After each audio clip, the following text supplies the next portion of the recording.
इस डिजिटल युग में जहां जानकारी का सागर फैला हुआ है, यह समझना आवश्यक है कि हमें हर चीज का ज्ञान नहीं रखना चाहिए। एपिक्टेटस की एंचीरिडियन से हमें एक महत्वपूर्ण संदेश मिलता है। खुद को सुधारने के लिए बाहरी चीजों की अनजानियों से हमें बेपरवाह होना चाहिए। चकित करने वाली बात यह है कि हम अक्सर दिखावा करने लगते हैं कि हमें सब कुछ पता है, जो कि एक भारी बोझ की तरह होता है। जब हम अपने सामाजिक दायरे में बातचीत करते हैं तो हमें अक्सर ऐसा महसूस होता है कि हर विषय पर हमारी राय होनी चाहिए। कई बार ये बातें जरूरी नहीं होती, फिर भी हम मीडिया के प्रभाव में आकर खुद को हर घटना से जोड़ने की कोशिश करते हैं। लेकिन क्या ये सही है? क्या हम प्रेस और सोशल मीडिया द्वारा प्रस्तुत सभी जानकारियों का बोझ अपने ऊपर एकत्रित कर सकते हैं? आज की दुनिया में मुझे नहीं पता कहना एक साहसिकता है।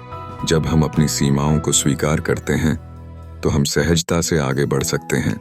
हर पार्टी, हर वार्तालाप और हर दृश्य में उपस्थित रहकर हमें खुद को आने वाले सवालों के जवाब देने की जरूरत नहीं।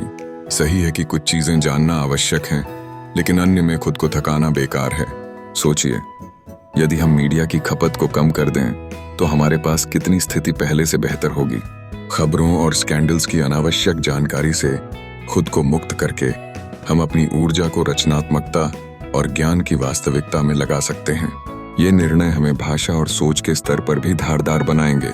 इसी के साथ मानसिक स्वास्थ्य को भी प्राथमिकता देना शिक्षाप्रद है। तनाव और निरंतर जानकारी के आग्रह से यदि हम खुद को आजाद कर दें तो हम कहीं अधिक शांत और संतुलित जीवन जी सकते हैं। हमें यह समझना होगा कि ज्ञान की तलाश एक महत्वपूर्ण कार्य है, लेकिन इसे लेकर ओवरलोड होना निरर्थक है। इसलिए अगले बार जब आपको किसी बात पर अनिश्चितता का सामना करना पड़े तो खुद से कहें, मुझे नहीं पता, क्योंकि इस जवाब में भी एक गहरी समझ और स्वतंत्रता है।